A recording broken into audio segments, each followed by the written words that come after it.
के मुख्य अतिथि माननीय मुख्य न्यायाधीश Augustine George Masih ji, justice Vijay Vishnoi ji, Mahendra Singh ji, justice Arun मंत्रालय ji, justice Pushpendra Bhati ji, justice Girish Mehta ji, justice Kuldeep Mathur ji, justice Madan Gopal Bais ji, justice Rekha Borana, justice Nupur Bhati, justice R P. Soni ji और तमाम उपस्थित हमारे एडवोकेट जनरल एडी साहब और एडी साहब, न्यायिक अधिकारीगण और हमारे विद्वान देवतागण, भाई और बहन, आज एजी ऑफिस के नए कार्यालय के शुभारंभ अवसर पर मुझे भी अवसर मिला है यहाँ आने का। मैं महेंद्र सिंह जी का धन्यवाद करता हूँ कि और मुबारकबाद देता हूँ कि बहुत शानदार एजी ऑफिस के कार्यालय का उन्होंने भूमिका निभाई है बनवाने के अंदर। मुख्य बात वो है, जब से वो एजी बने तब से लगातार इस बात का उन्होंने प्रयास किया किस प्रकार से यहाँ पर एक शानदार ऑफिस बने। वैसे भी आप सब जानते हैं हाईकोर्ट से भी और हाईकोर्ट की बिल्डिंग से भी मेरा लगाव रहा है। हाईकोर्ट इसलिए रहा है कि जब हाईकोर्ट यूनिफाइड था उस वक्त में हम लोग छात्र जीवन में काम करते थे। मेरी याद है कि आंदोलन चले थे यहाँ पर, फेस्टिवल पारिक और मर्दन से लगा करके मुतल माथुर, पता नहीं कितने वकीलों ने उस वक्त में सबने भाग लिया। उस वक्त से मैं जुड़ा हुआ रहा हूँ हाईकोर्ट से। मैं खुद थोड़े समय के लिए वकालत मैंने करी प्रारंभ, और आप सबका आशीर्वाद से मुझे आपने भेज दिया दिल्ली, मैंने पार्लियामेंट बना कर। तो मैं मेरा कैरियर आपके क्षेत्र में कायम रख नहीं पाया था। पर उस वक्त में मैं उस माहौल के अंदर मुझे याद है कि मैंने इंदिरा गांधी जी प्रधानमंत्री थी, उनसे मैं मिला जा करके आसाम के अंदर अधिवेशन था और मैंने कहा कि हमारे वहाँ बहुत ज़्यादा आक्रोश है, हाईकोर्ट में जाने नहीं चाहिए। और मेरे इस प्रयास को यहाँ के उस वक्त के तत्कालीन वरिष्ठ अधिवक्ताओं ने, जजेज ने, सबने बहुत अप्रिशिएट किया था। और आखिर मेल चली गई। अब भी मैंने सुना है कि हर महीने का अंतिम दिन जो है वर्किंग डे स्ट्राइक होती है, यहाँ भी होती है और भी जगह होती है। अब तो मेरे ख्याल से करीब बहुत लंबा सा हो गया, 50 साल के लगभग हो गया। अब तो मेरे ख्याल से ये परंपरा खत्म करनी चाहिए, मेरा मानना। मैं पहले नहीं कह रहा हूँ जयपुर की या उदयपुर की, किसी की, मैं खाली कह रहा हूँ कि मतलब एक फैसला हो गया, उसके बाद में अब जो है चाहे बेंच हो चाहे अभी मुख्य पीठ हमारी खुद की जोधपुर की है, सबके जजेज, सबके एडवोकेट साहब सब उसी एक्शन से काम कर रहे हैं। जगह से मेरा लगाव इसलिए है कि ये जगह साइट सिलेक्शन में मेरा भी हाथ था। जब चीफ जस्टिस अनिल सिंह आए थे तब हम लोग 2-3 साइड देखी थी जाकर के यहाँ पर जोधपुर का। ये साइड पसंद आई। 2006 के अंदर शिलान्यास हो गया पर काम आगे नहीं बढ़ पाया और मेरे सरकार बदल गई थी उस वक्त में। वापिस जब मैं बना चीफ मिनिस्टर 2009 के अंदर, तब हम लोगों ने 110 करोड़ रुपये मंजूर किए और इस काम को प्रारंभ करवाया। आज ये शानदार बिल्डिंग बनी है जो मेरे ख्याल से अभी मैं महेंद्र जी को पूछ रहा था, शायद ऐसी बिल्डिंग हिंदुस्तान में कहीं नहीं होगी की जो होती है।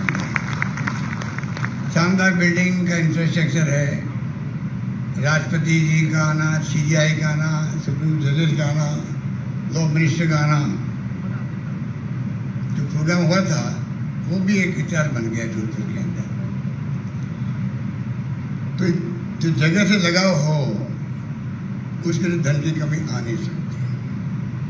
ये तो जो मुझसे मांगते हैं मैं कभी मना नहीं करता हूँ।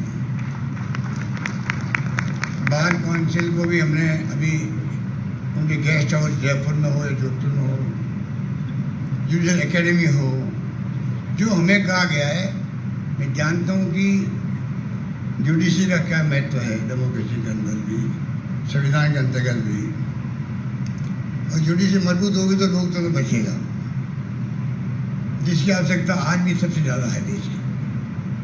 मेरा मानना है कि सरकार और जुडिशरी के बीच में समन्वय रहना ही चाहिए हमेशा। और मैं ज़्यादा समझता हूँ कि जब जब हमारी सरकार आई है, हमने हमेशा इसको बनाने का, रखने का प्रयास किया है। अभी सीधे सामने का लिटिगेशन पॉलिसी के बारे में मैं उनको विश्वास दिलाना चाहूँगा। आपने अभी बहुत ही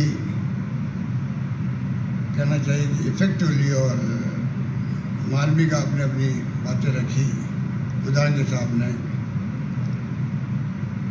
बट लिटिगेशन पॉलिसी जो बनी हुई है, उसको मैं समझता हूँ कि हमारा फर्ज बनता है कि उसको हम लागू करवाएं, और मैं पूरा प्रयास करूँगा कि वो लागू रहे राजस्थान के अंदर। ये मेरा प्रयास रहेगा। इस मौके पर भी मैं कहना चाहूँगा कि 200 के करीब हम लोगों ने कोर्ट या तो प्रमोट किया, नए खुले हैं। और ये भावना रहती है कि जुडिशरी के अंदर जजेस के जैसे खालिस्तान रहते कई बार, पर जब कभी कॉलेजियम हमें नाम भेजता है तो मेरे वक्त में कभी काम रुका नहीं है। कॉलेजियम के विश्वास करके नाम आगे गए हैं, ये मैं कह सकता हूँ। इसके साथ में अभी एक बात मैं और कहना चाहूँगा चीफ जस्टिस साहब को, अगस्टन जॉर्ज मसी साहब को, कि राजस्थान एक ऐसी जगह है ये जो सीजे बन के आता है वो अधिकांश सुप्रीम कोर्ट जाते ही जाता है। पता नहीं आपका नंबर कब आएगा, मैं नहीं कह सकता। पर जस्टिस रविंद्र भट्ट, मतलब मैं जब मुख्यमंत्री पहली बार बना तब आप देखिए एस के पाटिल साहब गए या लक्ष्मणन साहब गए, फिर दीपक मिश्रा जी, नवीन सिन्हा जी, अमिताभ राय जी, पांचाल जी, पंकज मित्तल जी बाद में गए, बीला त्रिवेदी भी गई थी बाद में, कई लोग गए यहाँ पर। वैसे तो आनंद लोढ़ा साहब यहाँ से महाराष्ट्र गए होंगे, पर सीजे तक पहुँचना बहुत बड़ी बात है। हमारे लिए गर्व की बात है कि जोधपुर के लोढ़ा साहब को एक अवसर मिला चीफ जस्टिस बनने का। ये वक्त था कि 3 सुप्रीम कोर्ट जजेस, आनंद लोढ़ा साहब, जी.एच. सिंघवी साहब, ललित भंडारी जी, 3 सुप्रीम कोर्ट जजेस, और मेरा सौभाग्य है तीनों मेरे विधानसभा क्षेत्र में ताल्लुक रखने वाले थे। आज हमारे ख्याल से कौन है अभी?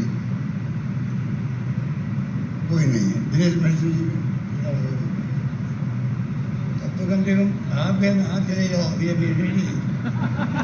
आप भी तो नेक्स्ट हो, नेक्स्ट टू सीजे आप ही हो, आपका नंबर आ रहा है। तो कम से कम कोई न कोई तो हो जोधपुर का और राजस्थान का जो सुप्रीम कोर्ट रिप्रेजेंट करे, ये हमारी भावना होनी चाहिए। और वैसे मैं समझता हूँ सुप्रीम कोर्ट की मंशा भी रहती है हर राज्य से कोई न कोई सुप्रीम कोर्ट में रहे। उस लिहाज से मैं समझता हूँ कि कृष्ण जी का गाना भी बनता है। हम सब की दुआएं होगी।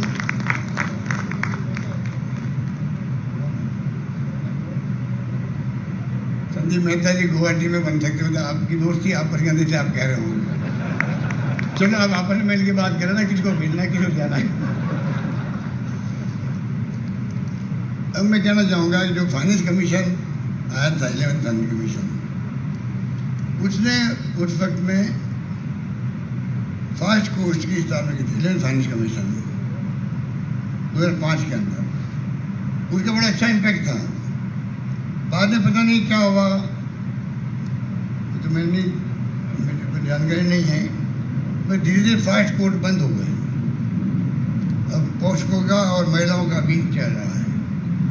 मैं चाहूँगा कि सीधे साहब बैठे हुए हैं, आप सब सीधे साहब बात बैठे हैं, हम लोग सरकार और हाईकोर्ट मिलकर के तय करें वास्तव में जरूरत है तो फास्ट कोर्ट बननी चाहिए जिससे कि त्वरित न्याय मिले लोगों को। ये मेरा मानना है। और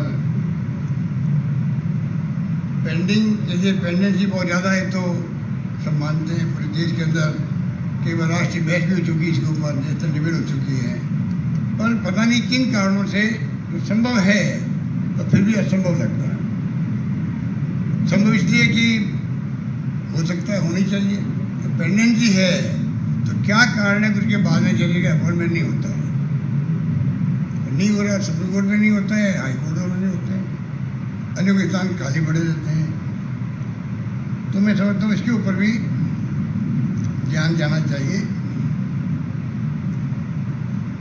और साथ में मेरा मानना है कि जिस प्रकार से आपने विचार प्रकट किए हैं मुझे अच्छा लगा। एजी साहब के आपने ठीक कहा, आर्टिकल 165 के अंतर्गत नियुक्ति होती है, उनका संवैधानिक पद है, लेकिन एडवाइजर के रूप में भी और सरकार के लिए अमूल्य राय भी मिलती उनकी, इसलिए ये सुविधाएँ मिली आज तो ये कोई हमने एहसान नहीं किया, हमारा कर्तव्य है, सरकार की जिम्मेदारी है कि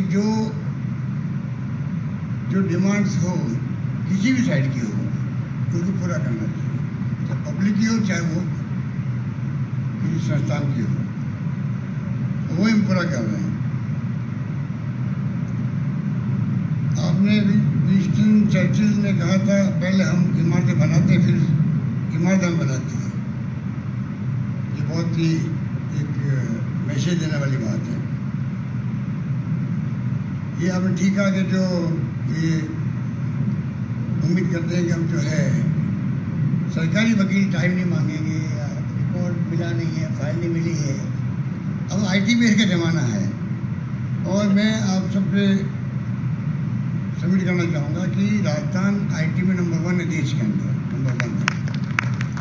गवर्नेंस हमारी अधिकांश IT बेस पे हो रही है देश के अंदर। और तो आर्थिक रूप से भी हमारी विकास दर जो है उत्तर भारत नंबर 1 राजस्थान है आर्थिक विकास दर के अंदर। बड़े राज्यों में नंबर 2 पर है। Number 1 Andhra Pradesh 11.4% GDP, 11.04% Rajasthan.